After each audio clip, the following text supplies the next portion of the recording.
First, I went outside my house to collect leaves that are fallen from their trees.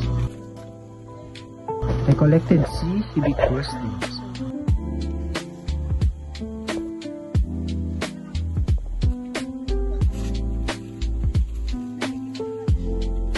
Bamboo leaves.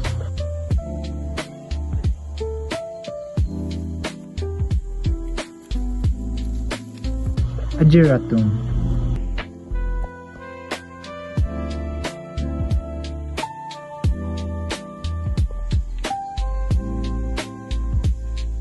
Rangon creeper. And also samstone.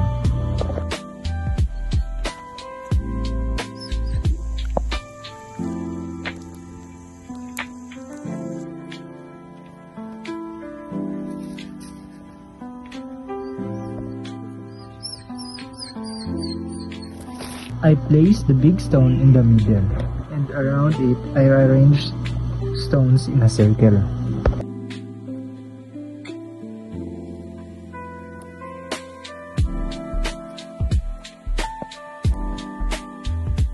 I arranged the bamboo leaf stems around the stones.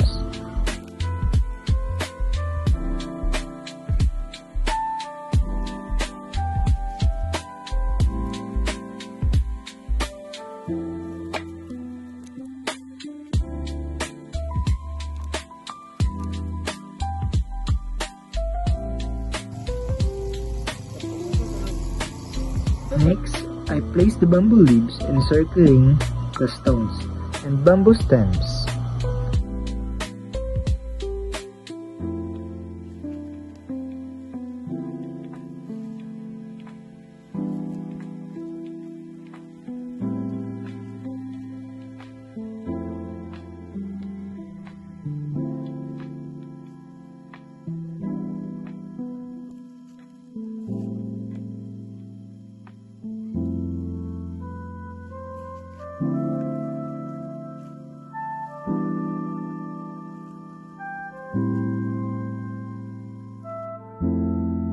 I decided to get a Euphorbia mealy flower and I placed it besides the stone.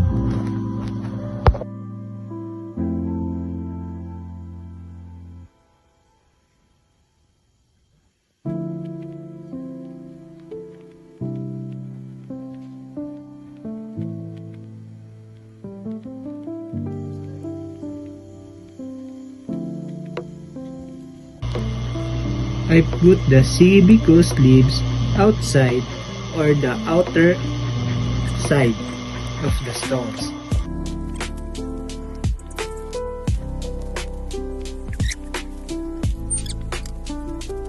And of the other flowers and leaves.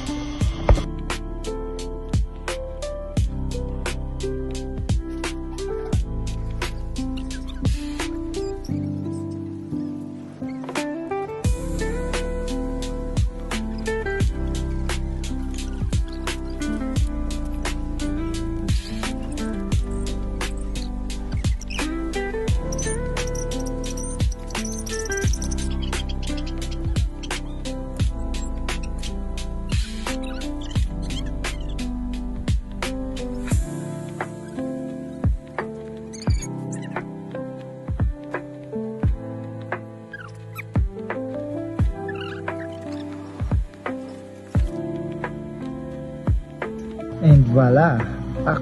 I created a nature mandala.